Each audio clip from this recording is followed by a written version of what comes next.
The first notes of rebellion weren't played on a stage, or in a stadium, or even in front of an audience. They were shaken out of a rusty garage on Magnolia Lane in a quiet, rule-obsessed subdivision governed by the Brook Hollow Ridge Homeowners Association. It wasn't much of a garage, just a crooked door, a concrete floor cold enough to numb bare feet, and a rattling fluorescent light. But for four restless teenagers, it was the only place in the world that felt like freedom. Inside that echoing space lived buzzed guitar chords, cracked drumsticks, off-key singing, and the kind of energy only youth and defiance can conjure. The group called themselves Dead End Drive, partly because the street name matched their dreams, and partly because every adult in that neighborhood seemed to believe their music was a waste of time. They weren't professionals, not even close, but they loved every second of making noise that belonged to them. For months, they rehearsed every Saturday afternoon, windows open to let out the summer heat, and with it their sound. Most of the neighbors responded the way most adults did, annoyed but tolerant. Some even admitted to enjoying the faint rhythm drifting through the cul-de-sac. But there was one exception, one that would become the band's greatest enemy and eventually the fuel behind their unstoppable momentum. Her name was Deborah Clines, though everyone knew her by a different name. They didn't have to say it aloud. Her posture, the clipped tone of her voice, the way she photographed every minor infraction and emailed the HOA within minutes. It was self-explanatory. She was that neighbor, the one with laminated copies of the bylaws in her glove compartment, the one who insisted that recycling bins left out past 5 p.m. were proof of declining neighborhood values, the one who believed property values were more important than people. She lived diagonally across from the garage and had a clear line of sight into it every time the door rolled open. At first, she tried small interventions, stepping outside to glare, slamming windows, standing on her lawn with arms crossed in theatrical disapproval. But the band was young, enthusiastic, and too focused to notice passive aggression. That was when she escalated. The first letter appeared in the mailbox like a threat wrapped in printer paper. The header bore the HOA seal, a predictable mixture of pretentious fonts and over-serious wording. The message was curt and absolute. The band was producing unapproved noise, in violation of Article 9, Section 4B, loud or disruptive sounds that interfere with neighbors' peaceful enjoyment. A warning, a demand, a timeline. Cease immediately, or monthly fines would begin. The teenagers laughed at first. Noise. That was the point. It was music. Sure, it was rough, too loud, unpolished, but it wasn't malicious. They didn't think the HOA would actually enforce anything. They were wrong. The next Saturday, the fine arrived. It was small at first, almost symbolic, $1.50. But that was just the beginning, and everyone knew it. The HOA bylaws were structured like a trap, one that punished persistence. Every violation triggered a higher fee, and violators had no say in the matter. Deborah had seen to that. She had waited, documented, and reported. Her complaint delivered so quickly that one could imagine she stood at her keyboard with a stopwatch every practice session. Parents got involved. Arguments erupted. Some blamed the kids for making a scene. Some blamed the HOA for being unreasonable. Most simply wanted the conflict gone. But the HOA was relentless. They sent additional letters, emphasizing policy, legal authority, and the band's disruption of community harmony. The message was clear. Stop playing or get punished until you do. For the teenagers, it felt like suffocation. Their passion, their routine, their identity, reduced to a nuisance on official paper. Weeks of silence followed. Instruments collected dust. The garage stayed shut like a tomb where something once lived and now had to remain buried. The Homeowners Association had won, and everyone knew it. But what Deborah didn't know was that while the amps were silent, the teenagers were not. They spent those quiet weeks not sulking, but searching. They scoured every page of the HOA documents, looking for anything, any angle that might give them a foothold. They read every subsection, annotation, definition, and clause. And buried beneath pages of bureaucratic language, they finally found one. A loophole. A single line that changed everything. It was located in the section about community activities and amenities, an obscure part of the bylaws designed for barbecues and holiday events. It stated that any activity formally approved by the HOA and designated as an official community program was exempt from noise restrictions during scheduled hours. The children's Easter egg hunt, movie nights, weekend Zumba, all of those had been protected under this clause. And now, so could something else. The HOA controlled the noise, but only if the noise wasn't sanctioned. The idea was unthinkable, ridiculous, impossible. But the more they talked about it, the more it made sense. If they could convince the HOA to approve their band as an official community event, those noise complaints would be worthless. They wouldn't just be allowed to play, they would be protected by policy. Their music would become mandatory background sound. Deborah wouldn't just fail to silence them. She would be legally obligated to endure them. A plan formed. One so bold, so petty, and so perfectly aligned with the HOA's own rules that the band could barely believe it was real. If they could get the HOA to approve them, they wouldn't have to break the rules. They could weaponize them instead. And so, as the next board meeting approached, the teenagers prepared, not instruments or amplifiers, but paperwork, arguments, strategy. They were about to crash the most boring meeting in the world with the most explosive idea it had ever heard. They didn't know if they would win, but they knew one thing. This wasn't just about music anymore. This was war. The HOA meeting was never designed to be dramatic. It was meant to be ordinary, procedural, a forgettable hour of policy updates and landscaping complaints. Folding chairs, stale coffee, printed agendas, and a handful of neighbors who only attended because they feared what decisions might be made in their absence. But that night, everything was different. That night, for teenagers showed up not as kids asking for mercy, but as strategists armed with the same weapon the HOA had tried to use against them: paperwork. The band arrived early, dressed like they were presenting at a science fair. Everyone stared. They didn't belong. They weren't supposed to be there. That alone was disruptive. But they didn't speak. They didn't smile. They sat, back straight, a stack of printed bylaws and applications on the metal table between them.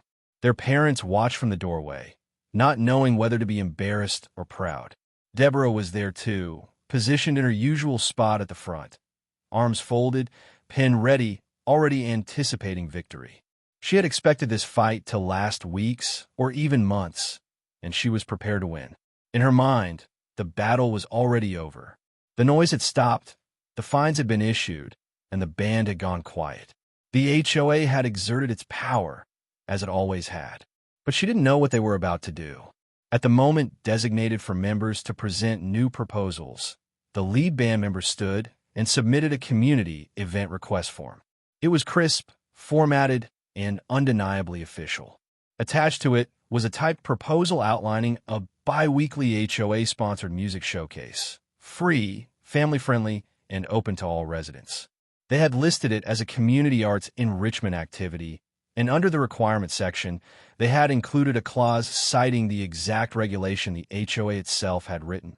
Sanctioned activities were exempt from noise restrictions. The room paused, stunned, not because of volume, but because of audacity. The committee members scrambled through the papers. They flipped pages, scanned footnotes, struggled to find a reason, any reason, to deny it. But the language was clear, and the request followed every rule listed. They couldn't reject it on technical grounds without contradicting the bylaws or exposing the selective enforcement they had been accused of in the past. The board debated in low tones. Volunteers whispered. Some were annoyed, but others were amused. There was no clear justification for denial. The HOA had always prided itself on being fair, equal, and community-focused. Rejecting a youth-led cultural event would make them look like hypocrites. Deborah panicked beneath her carefully composed posture. She tried to stop it. She tried to convince them that the petition was a manipulation, that it threatened the tranquility of the neighborhood, that it wasn't in the spirit of the clause. But the clause wasn't about spirit, it was about legality. That clause existed specifically so that events could happen without noise complaints. The band wasn't asking for an exception. They were asking for inclusion. And in the end, after nearly an hour of tense deliberation, the board approved the request provisionally. A trial period, 2 months. strict scheduling, a maximum of 2 hours per performance, volume levels unspecified. It wasn't a victory. It was better. It was a contract. The next morning, the HOA newsletter went out just like always. But this time it carried an announcement and a community invitation that changed everything. For the first time in Brook Hollow Ridge history, the board was hosting a live music event sponsored by the association itself. What had once been considered disruptive noise had now been rebranded as creative youth engagement. It didn't take long for the emails to start. Parents asked what time the event would start and whether they could bring lawn chairs. Retirees asked if this would coincide with bingo night. Teenagers who had never spoken to the band before suddenly asked if they could maybe come hang out. Some residents rolled their eyes at the absurdity, but most were simply curious. It had been years since anything remotely interesting had happened within the HOA's jurisdiction. But one person wasn't amused. In the 48 hours between the meeting and the first event, Deborah transformed from concerned neighbor into full-blown crusader. She patrolled the street with her phone, documenting everything she could classify as noncompliance. She drafted letters. She sent warnings. She analyzed zoning codes, filed noise measurement reports, and even attempted to organize a petition demanding the reversal of the board's decision. But something had shifted, because this time, she wasn't dealing with a rogue garage band. She was dealing with a policy-backed, board-approved activity. It was legitimate now. If she wanted to stop them, she would have to rewrite the system, not just complain within it. The first event arrived like a storm and a celebration all at once. The garage door opened not to a handful of teens, but to an entire crowd. Neighbors gathered on folding chairs. Children sat on the sidewalk eating popsicles. The band wore matching shirts they had printed overnight. They stood in front of their amplifiers like performers, not rebels. And as the first chord rang out, every resident in range could hear it, including Deborah. She closed her windows. The sound seeped through. She turned up the TV. The vibrations rattled her picture frames. She stepped outside and screamed, but she could do nothing. It was sanctioned. It was protected. It was official. She had been defeated in the very language she once used as a weapon. What should have been a 2-hour performance turned into a neighborhood ritual. People stayed. The band played cover songs and original songs and improvised noise that made absolutely no sense but felt like raw freedom. Elderly residents clapped along. Parents took videos. Teenagers danced in that awkward, self-conscious way that only made everything more genuine. And somewhere in the crowd was the realization that this wasn't just about music. It was about control, who had it, and who had just lost it. Deborah didn't sleep that night. She drafted an appeal, a formal motion, a request for emergency board review. But her position was no longer absolute.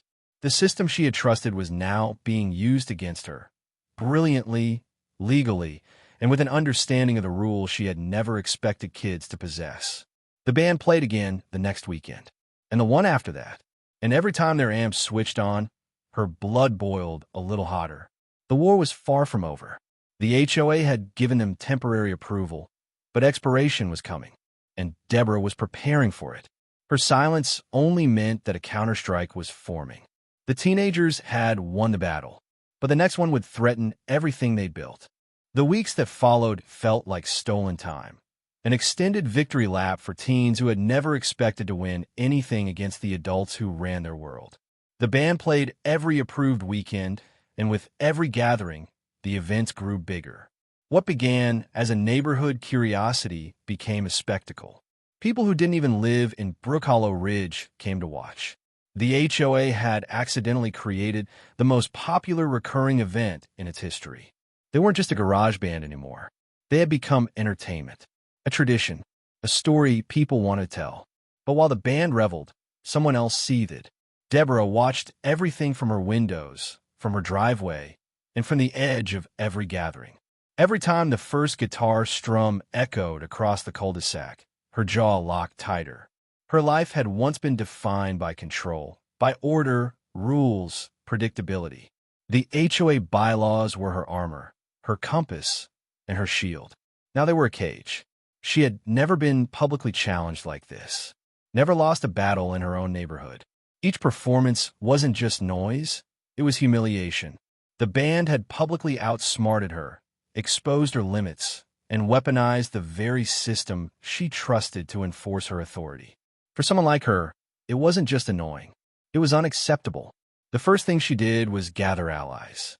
Not many, because most of the neighborhood had grown to like the weekly concerts, but enough to spark momentum. A few retirees bothered by traffic. A couple of homeowners worried about rising dues. One man who simply disliked teenagers.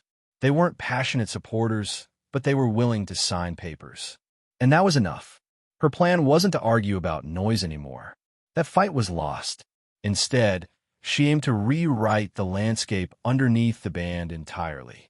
The HOA had granted temporary approval, but that approval depended on a renewal vote that was steadily approaching. If she could influence the board, she could end the music permanently, legally and quietly, without giving the teenagers a chance to fight back. She began by targeting the board members directly. She monitored who the band's biggest supporters were and who remained neutral. She studied their voting history, their interests, even their personal frustrations. She visited board members at awkward hours, delivered printed packets to their mailboxes, and flooded their inboxes with complaints disguised as concerned questions about precedent and decline in standards. Then she escalated. She drafted formal amendments to the bylaws, new language that would redefine community events, noise limitations, and even the approval process itself. If she could change the rules, she could trap the band again. All she needed was a majority vote. And while the teens were celebrating, she was quietly building her case. The first sign of trouble came not from a person, but from a letter. Another official envelope. Another notice. But instead of fines, this one contained a reminder. Temporary approval ends in 3 weeks. Renewal pending further board review. It wasn't a threat, but it didn't feel like reassurance either. The band realized then that they were living on borrowed time. Their concerts were popular, but bureaucracy didn't care about popularity. They were protected by paper, and paper could be rewritten. They had to prepare. Their first instinct was to perform better, bigger crowds, louder support, more community goodwill. But popularity alone wouldn't change the vote. They needed something stronger, something that hit the HOA in the only place it cared about: optics, liability, and public image. They knew they had to turn their concerts into something more than entertainment. They had to turn them into something that made the HOA look good. So they changed their approach. The next concert wasn't just music. They added a donation jar to raise money for the local animal shelter.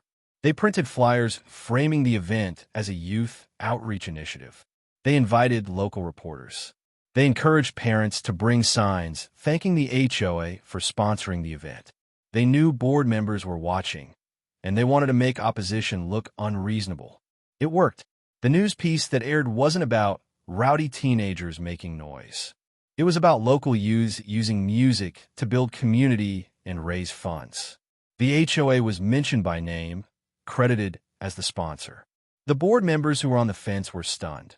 How could they vote against a charity event without appearing heartless? But Deborah had already anticipated this. She launched her counterattack the very next morning. She filed a formal motion asserting that the banned events posed a safety risk: unregistered gatherings, potential liability, lack of security, improper permits, uncontrolled attendance. She cited obscure insurance clauses, zoning regulations, and even pedestrian safety guidelines. Her argument wasn't emotional, it was regulatory. The board couldn't ignore it without risking liability exposure. Suddenly, it was no longer about noise or preference. It was about legal responsibility. If the board renewed the band's approval, they might become financially responsible for every person on street. Any accident, injury, or dispute could become their problem.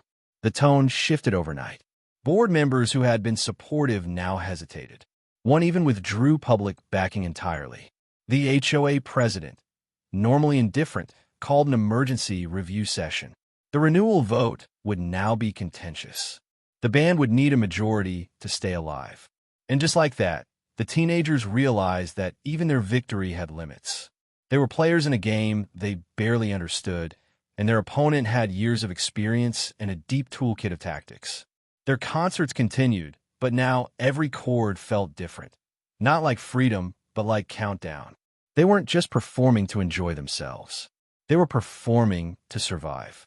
The neighborhood, once entertained, was now watching the escalating battle unfold. Some rolled their eyes at the drama. Others secretly enjoyed the spectacle. Nothing had ever divided the residents like this. The band had become a symbol, not of music, but of rebellion, control, and the future of the community itself. And somewhere, in the cold quiet of her kitchen, Deborah drafted her final attack, something she believed would ensure she won, no matter how clever the teenagers became. A special meeting was scheduled. Private. Board only. One vote to change everything. The teens heard about it too late. The music played that weekend like it always had, but there was an edge to it. They knew the fight was entering its final stage. The crowd stayed longer than usual. Lawn chairs remained even after the amps shut off. The neighborhood sensed tension, even if they didn't know the details. Then, late that night, the teenagers received an email. It was short, formal, clinical. A vote had been scheduled. Their approval was about to expire. And this time, the HOA would decide whether the music stayed. The days leading up to the vote felt like the quiet before a storm, still on the surface, but heavy underneath. It was the kind of silence that made every resident feel like something was about to happen, even if they didn't know exactly what. The notice for the special session had gone out in the official HOA newsletter, buried among landscaping reminders and pool maintenance updates, but everyone knew what it meant. The band's fate was hanging by a thread, and the board would be the ones to cut it or reinforce it. The teenagers didn't sleep much. They met in the garage every evening, not to rehearse, but to strategize. Their instruments sat untouched, like relics from a different life. They were caught between two realities, one where they stood in front of cheering crowds, and another where they were silenced and forgotten, reduced to a cautionary footnote in HOA history. They spent hours trying to anticipate the board's moves. They reviewed the bylaws again and again. They collected signatures, gathered statements from neighbors, even printed banners to hang on fences. But none of it felt like enough. The HOA wasn't a popularity contest. It was a machine, and Deborah knew how to pull its levers better than anyone else. Meanwhile, Deborah prepared her final strike with the precision of someone trained for battle. She compiled incident reports, photographs, and expert articles about noise-related health stress. She contacted a local attorney and prepared cease and desist templates to deliver immediately if the vote went her way. Her goal wasn't just to shut the band down. She wanted to erase the possibility that they would ever return. The night of the meeting arrived. The multipurpose room at the community center was packed beyond any previous attendance. People who had never cared about HOA issues before were suddenly invested, not in rules, but in something more emotional. This wasn't about property values anymore. It was about identity, freedom, and whether creativity had a place in a community controlled by policy.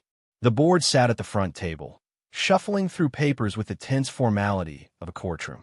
Their expressions carried stress, not authority. They had become referees in a battle they never expected to referee. The teenagers had come with their families, but they weren't asked to speak. The meeting was structured around documents, procedure, and board discretion. Voices were limited. Arguments were timed. The vote would not be a debate. It would be an execution of regulation. The board began by reading the motion, whether to renew, modify, or revoke the band's approval as an HOA-sanctioned event. The stakes were clear. If revoked, the band would once again fall under standard noise restrictions. A single complaint could silence them permanently. Deborah delivered her case first. Her tone was measured, her words sharpened with months of preparation. She didn't frame the issue as personal or emotional. She framed it as risk, liability, precedent. She argued that if the board continued to sponsor a residential rock concert, every future request, no matter how disruptive, would need equal consideration. That insurance would rise, that crowds would grow beyond control, that the HOA's credibility depended on decisive action. Her supporters nodded along, subtle but present. For the first time, She looked confident again, like the rules were swinging back in her direction. When it was time for opposing input, something unexpected happened. One homeowner stood, then another, and another. They weren't dramatic. They weren't young. They weren't loud. They simply shared how the concerts had made them feel connected, for the first time in years. How neighbors who had never met were now talking. How elderly couples sat outside and smiled while children danced in the street. How an entire community had become something more than houses and fences for 2 hours every weekend. The board listened. They didn't interrupt. They didn't react. Their expressions remained unreadable. The teenagers never spoke. They didn't have to. Their story was already being told by everyone who had come to defend it. Still, the board was cautious. They asked questions, not about music, but about rules. Liability, permits, noise thresholds. Regulations were the language they spoke, and emotion could not override that language. Then came the moment the room had been waiting for. The vote. Each board member was given a ballot. They marked their decisions quietly, then passed them to the HOA president. He tallied them with a neutral expression. One by one, everyone leaned forward. The room held its breath. Then it was announced. The approval was renewed, but with amendments. The band could continue to perform as an HOA-sponsored event, but only under a new list of restrictions: volume limits, event permits, audience caps, seasonal limitations, and ongoing review. The board had not fully sided with the band, nor with Deborah. They had chosen the middle path. The teens had won, but the victory came with chains. The crowd reacted with cautious optimism. Deborah reacted with ice. She had expected total elimination. Instead, she had received conditional survival. She stayed seated when others stood. Her eyes did not leave the board. She had not lost because of emotion. She had lost because of image. The battle was not over. Not for her. When the meeting ended, neighbors discussed the outcome in clusters, relieved but exhausted. The teenagers returned to the garage, not to celebrate, but to breathe. They had endured something bigger than a noise complaint. They had faced an institution and lived. But the victory was fragile. They now had rules to follow, measurements to track, limits to obey. One mistake could undo everything. One fine could bring the entire system crashing down. And Deborah would be waiting when that moment came. They knew that with chilling certainty. But if the HOA had underestimated them once, they wouldn't make the same mistake twice. The band wasn't just a band anymore. They were an organization, a movement, a shared symbol in a community that never meant to have one. The next weekend, when the garage door lifted and the amps hummed to life, the neighborhood gathered under the approved time limit. The music was slightly quieter, but the energy was louder than ever. For now, the music still lived, but the stage had changed. The stakes had risen, and the rule book was growing thicker with every passing week. Somewhere in her kitchen, beneath a lamp and stacks of paperwork, Deborah began her next plan. Not just to shut down the band, but to dismantle everything that allowed them to exist. The HOA had given permission. She intended to take it back. The community thought the war was finished. They believed the renewed approval was the final chapter, a compromise that gave everyone what they wanted: music for those who enjoyed it, rules for those who didn't.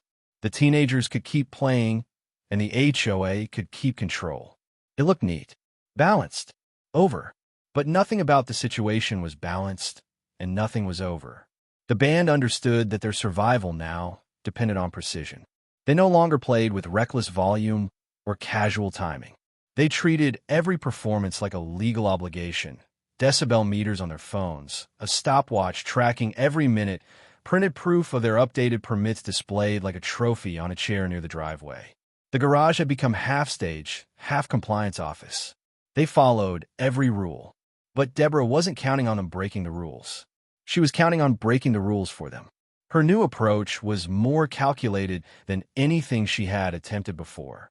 If she couldn't trap them with existing policies, she would engineer circumstances where the band looked like the violators, even when they weren't. It was a strategy of sabotage built around patience and plausible deniability. She didn't need to win publicly. She only needed the board to doubt the band's compliance, and she knew exactly how to create that doubt. The first hint of her plan appeared during the next scheduled performance. The crowd was smaller than usual, just the regulars, plus a few newer residents who hadn't seen the earlier drama unfold. The music was steady, measured, respectful of limits. Halfway through the event, a distant car alarm suddenly began blaring, an aggressive, pulsing siren that echoed across the street, disrupting the performance and drawing confused looks from every direction. No one claimed it. No one knew whose car it was. It shut off within minutes, but not before a complaint was filed by an anonymous resident claiming excessive noise and disturbance associated with the concert. It was the first violation report since the approval. 2 weeks later, someone placed a speaker inside a nearby bush, timed to blast music long after the official performance had ended. Neighbors assumed it was the band playing overtime. They weren't. They were inside, packing equipment, unaware that the sound echoing through the neighborhood wasn't theirs. Another complaint was filed. Another warning issued. Then came the most damaging sabotage of all. A printed event flyer taped to multiple mailboxes, not created by the band, but designed to look like it was. The flyer advertised a block party concert with extended hours, food trucks, and amplified evening music. None of it was real, but it reached enough residents to generate confusion. A group arrived expecting a party the band had never planned.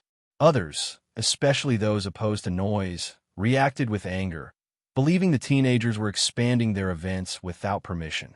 The HOA received 3 separate complaints and a demand for enforcement. And in every case, the band looked like the culprit. They spent days trying to clear their name, sending emails, gathering witness statements, explaining that the noises weren't theirs, that the flyers were forged, that someone was actively framing them. But they had no proof, only suspicions. And the only person who knew the truth was the one person who said nothing. Deborah didn't harp. She didn't argue. She didn't confront. She simply filed her paperwork and watched the slow erosion of the band's credibility unfold. Each accusation positioned her one step closer to her goal. She didn't need to destroy the teenagers directly. She just needed to make the HOA believe they were unreliable. By the time the next board review session approached, the tone had shifted dramatically. The event no longer looked like a beloved community activity. It looked unstable, an unpredictable, increasingly problematic gathering that generated complaints and confusion. Board members who had once defended the band now expressed reservations. They worried about liability again. They questioned the teens' judgment. They wondered if they'd made a mistake by allowing it at all. One more confirmed violation would trigger immediate termination. The teens could feel the pressure growing like a weight pressing on their chests. The concerts didn't feel free anymore. Every sound was monitored, every neighbor's expression analyzed, every night spent wondering what new trick would happen next. The joy had been infected with paranoia. The band wasn't thriving. It was surviving. But they weren't clueless. They had learned the system, and they recognized that someone was manipulating it. They compiled logs of every performance. They collected affidavits. They tracked noise levels, timestamps, and videos. They built a defense case not because they expected to be accused, but because they knew they already had been. When the board announced the emergency hearing, it didn't surprise them. The meeting room was fuller than ever, but the atmosphere was different. There was no tension of triumph, no hopeful anticipation, just dread, anxiety, a simmering recognition that the next decision could erase everything. The board began by listing violations, 3 in total, all tied to recent incidents the teens knew they hadn't committed. The room shifted. Some questioned quietly. Some looked betrayed. Others looked satisfied. Deborah sat calmly, hands folded, waiting for the inevitable result. But what she didn't expect was that this time, the band had brought something more powerful than testimony. They had evidence. They presented timestamps, camera footage, written statements, and noise logs that proved the events didn't match their schedule or their equipment. They showed photos of the fake flyers. They revealed witness accounts of unfamiliar vehicles parked near the bush where the speaker had been placed. It wasn't enough to accuse Deborah directly, but it was enough to cast doubt. Enough to expose that someone was deliberately fabricating violations. Enough to make the board hesitate. That hesitation saved the band, but only barely. Instead of immediate termination, the board launched an investigation. The concerts would continue, but under probation. Every event would be monitored by an HOA representative. Every rule would be enforced to its extreme. Every slip would be grounds for instant removal. And suddenly, the band realized what this truly was. Not a victory, a trap. Because the closer the scrutiny, the easier it would be for someone, anyone, to manufacture a violation. They had survived the first phase, but the next one would be nearly impossible to endure. And from her porch, watching the board attempt to contain a problem she had created, Deborah smiled. The kids hadn't lost yet, but they were no longer players. They were prey.